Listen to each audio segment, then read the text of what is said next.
अस्सलाम वालेकुम, welcome to my YouTube channel student learning. ये हमारी MS एक्सेल की सीरीज़ का लेक्चर नंबर 20 है और इस लेक्चर में हम ये देखेंगे कि हम किस तरीके से MS एक्सेल के अंदर इंडिविजुअल सैलरी शीट को क्रिएट कर सकते हैं। तो याद रहे लास्ट लेक्चर में मैंने आपको जो है वो MS एक्सेल के अंदर सैलरी शीट बताया था। इंडिविजुअल सैलरी शीट भी सेम उसी तरीके से ही है जैसे लास्ट लेक्चर में हमने सैलरी शीट को डिस्कस किया था, किस तरीके से हमने इफ़ कंडीशन का इस्तेमाल करके और फार्मूलास का मतलब जो इस्तेमाल करके हमने सैलरी शीट क्रिएट की थी। तो सेम उसी तरीके से आज जो है हम इंडिविजुअल सैलरी शीट भी क्रिएट करेंगे। और सैलरी शीट में और इंडिविजुअल सैलरी शीट में डिफरेंस ये होता है कि ऐसे सैलरी शीट में एट अ टाइम सबका डेटा हमें एक साथ दिखा रहा होता है, यानी 5 बंदों का रिकॉर्ड एक साथ यहाँ में मेंशन हो रहा है। ठीक है, उसके बाद इंडिविजुअल सैलरी शीट में क्या होता है, हमें डेटा हर बंदे का इंडिविजुअली वो अलग अलग क्या करवा रहा होता है, शो करवा रहा होता है। जैसे फॉर एग्जाम्पल यहाँ पर भी सारा वही डेटा है जो यहाँ पर सैलरी शीट में आ रहा है। और मतलब जो है यहाँ पर आने के बाद अब देखें यहाँ पर जो डेटा हमें दिखा रहा है ये भी सारा डेटा हमारा सैलरी शीट से ही सर्च होकर आ रहा है। यहाँ सर्च करने के लिए मैंने डायरेक्ट जो फार्मूला लगाया था वो VLOOKUP का लगाया था। VLOOKUP फार्मूले की मदद से जो है हमने यहाँ पर अपने डेटा को ईजिली सर्च करके यहाँ पर हमने इंडिविजुअल सैलरी शीट की थी। अब आप देख रहे होंगे यहाँ पर भी तकरीबन मैंने सारी वही फील्ड रखी हैं, employ ID, employ name, employ designation, month, basic salary, allowance, absent amount, loan, total deduction, net salary, gross salary. ये सारी मतलब वही फील्डें हैं जो मैंने आपको लास्ट टाइम सैलरी शीट में बताई थी। तो इसका मतलब यहाँ जो डेटा हमारे पास इंडिविजुअल सैलरी शीट में आ रहा है वो सारा का सारा डेटा हमारा यहाँ से सर्च होकर इधर आ रहा है। और किस तरीके से किया था ज़रा मैं आपको दिखा दूँ। तो यहाँ पर तो यहाँ देखें जैसे ही हम यहाँ पर ID 101 लिखते हैं तो यहाँ पर हमारा सारा बंदे को डेटा क्या हो जाता है, वो चेंज हो जाता है। 101 पर जिस बंदे का नाम था उसी का डेटा हमें यहाँ पर क्या करवा रहा है, वो शो करवा रहा है। तो इस तरीके से डेटा हम जैसे सैलरी शीट में लास्ट टाइम चेंज कर रहे थे, इसी तरीके से हम यहाँ पर भी डेटा को ID की वजह से क्या कर रहे हैं, चेंज कर रहे हैं। और फ़र्क इतना सा है, वहाँ पर मैंने ये काम करने के लिए जो है इफ़ कंडीशन का इस्तेमाल किया था। जैसे यहाँ पर मैंने 101 था तो 101 का डेटा दिखा रहा है। जैसे मैं यहाँ पर आके 102 लिखता हूँ तो 102 में जिस बंदे का रिकॉर्ड था वही दिखा रहा है। तो यहाँ पर भी वही काम हो रहा है, लेकिन बस डिफरेंस इतना सा है, यहाँ पर मैंने जो है बंदों का डेटा दिखाने के लिए मैंने इफ़ कंडीशन का यूज़ किया था। तो इफ़ कंडीशन की वजह से हमारा डेटा जो है ID की मदद से सर्च होकर आ रहा था। तो इस तरीके से मैंने हर फील्ड को एक दूसरे से यहाँ पर कनेक्ट किया हुआ था। जैसे मैंने ID से नेम को कनेक्ट किया हुआ, नेम से डेजिग्नेशन से बेसिक सैलरी को कनेक्ट किया हुआ था। तो हर फील्ड से मैंने आपस में हर फील्ड को क्या किया हुआ था, एक दूसरे को कनेक्ट किया हुआ था। मतलब एक फील्ड को एक दूसरे से मैंने क्या किया हुआ था, यहाँ पर इफ़ कंडीशन की मदद से कनेक्ट किया था। लेकिन यहाँ पर मैंने क्या किया है, इंडिविजुअल सैलरी शीट में मैंने यहाँ पर इफ़ कंडीशन का यूज़ नहीं किया, बल्कि जो है यहाँ पर मैंने VLOOKUP फार्मूले का इस्तेमाल करके जो है डेटा को यहाँ सर्च किया है। अब VLOOKUP कैसे किया है, तो यहाँ पर आने के बाद अब आप ये देख लें, यहाँ पर ज़रा आपको फार्मूला नज़र में दिखा देता हूँ। तो यहाँ देखिए VLOOKUP क्या करता है, बेसिकली आपके डेटा को वर्टिकली सर्च करता है। आपको डेटा को वर्टिकली सर्च करके आपको यहाँ दिखा रहा है। और एक होता है हमारे पास फार्मूला HLOOKUP, जिसको हम आने वाली वीडियो में भी डिस्कस करेंगे। तो फिलहाल हम ये देखते हैं VLOOKUP क्या करता है, हमारे डेटा को वर्टिकली सर्च करता है हमारे रेंज में। ठीक है, तो यहाँ पर आने के बाद यहाँ देखें C3 जो सेल एड्रेस है वो तो इसी का ही है, यानी C3 में सेल। अब जहाँ से वैल्यू को लुकअप करा रहे होते हैं वहाँ पर उस सेल का एड्रेस देते हैं यहाँ पर पहले। तो यहाँ पर हमने C3 दिया और यहाँ पर मैंने डॉलर की साइन लगा के इस सेल को लॉक कर दिया ताकि इस सेल का एड्रेस हमारा चेंज ना हो कॉपी पेस्ट करने पर। अब यहाँ देखें ये जो बता रहा है, ये जो डेटा इस सेल में डेटा सर्च करके लेकर आ रहा है वो कौन सी शीट से लेकर आ रहा है, शीट 1 से लेकर आ रहा है। उसके कौन से सेल है, A3 और L8 से लेकर, A3 से वो डेटा हमारा स्टार्ट हो रहा है और L8 पर हमारा क्या हो रहा है, वो डेटा खत्म हो रहा है। पूरी रेंज का एड्रेस है और जिसमें से हमने किसके डेटा को सर्च किया, कॉलम 2 के डेटा को सर्च किया।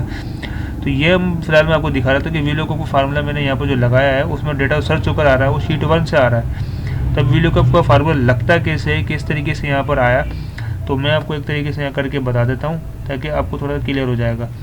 तो इसी तरीके से जैसे मैं यहाँ पर क्या कर रहा हूँ, 102 लिख रहा हूँ तो 102 पे जिस बंदे का डेटा था वो मुझे यहाँ पर क्या करवा रहा है, शो करवा रहा है। तो यानी जिस बंदे की ID दे रहा हूँ उसी बंदे का रिकॉर्ड दिखा रहा है। तो इसलिए हम इसको इंडिविजुअल सैलरी शीट बोलते हैं। इंडिविजुअली हर बंदे का अलग अलग रिकॉर्ड हमें यहाँ पर दिखा रहा है।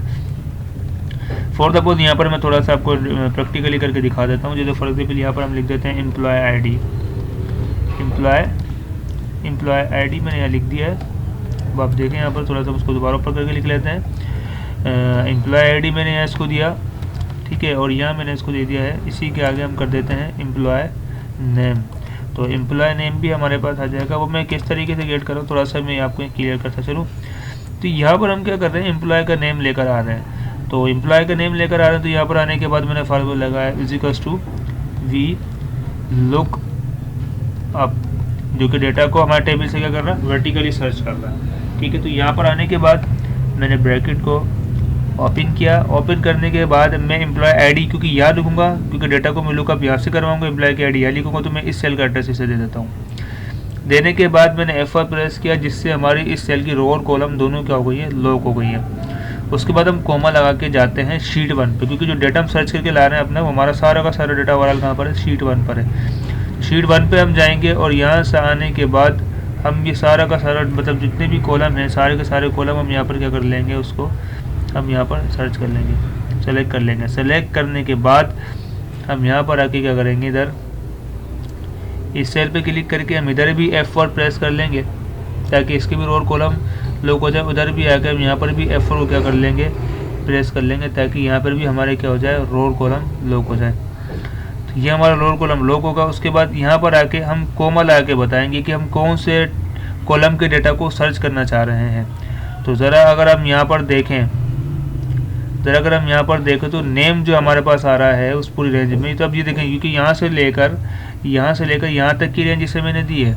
तो यहाँ पर जो पहला कॉलम है वो ये है, दूसरा कॉलम ये है, तो इसका मतलब नेम हमें लेकर आना है। तो नेम का डेटा हम नेम सर्च करना चाह रहे हैं, तो यहाँ पर हम कॉलम नंबर 2 देंगे। तो ये 1 पर ये है, 2 पर यह आ जाएगा, उसके 3 पर, 4 पर आगे आने वाले कॉलम अपने नंबर के हिसाब से हम देंगे। तो यहाँ पर हम क्योंकि अब इसके नेम को लेकर आना चाह रहे हैं, तो कॉलम नंबर मतलब जो नेम जो है वो कॉलम नंबर 2 पर है।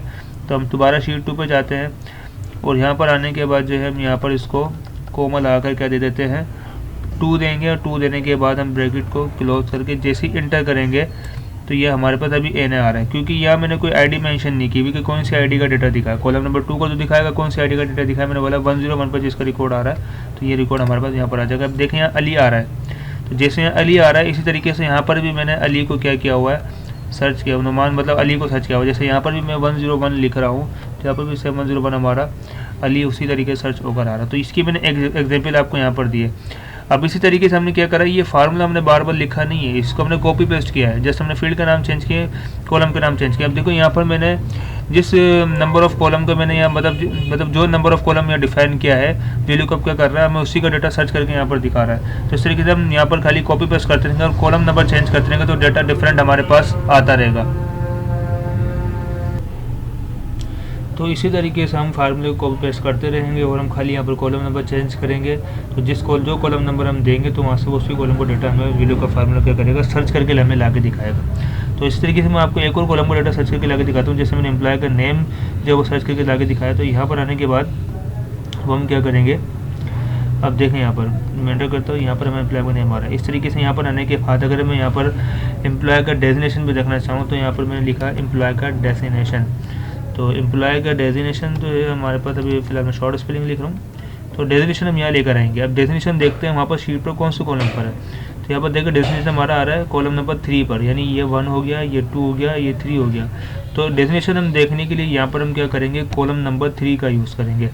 तो ये पूरा सेम फार्मूला मेजर चीज़ यहाँ पर क्या करेंगे, कॉपी करेंगे। कंट्रोल-C से आपने इसे कॉपी किया, देन यहाँ पर आके आपने पेस्ट किया। दोबारा पूरा फार्मूला लिखने की आपको ज़रूरत नहीं है, आप F2 प्रेस करके जाके इजीली फार्मूले को एडिट करेंगे, क्योंकि कॉलम नंबर 3 पे हमारा उसी एड्रेस से सर्च होकर आ रहा है। तो फार्मूला दोबारा मेंशन करने की ज़रूरत आपने नहीं है।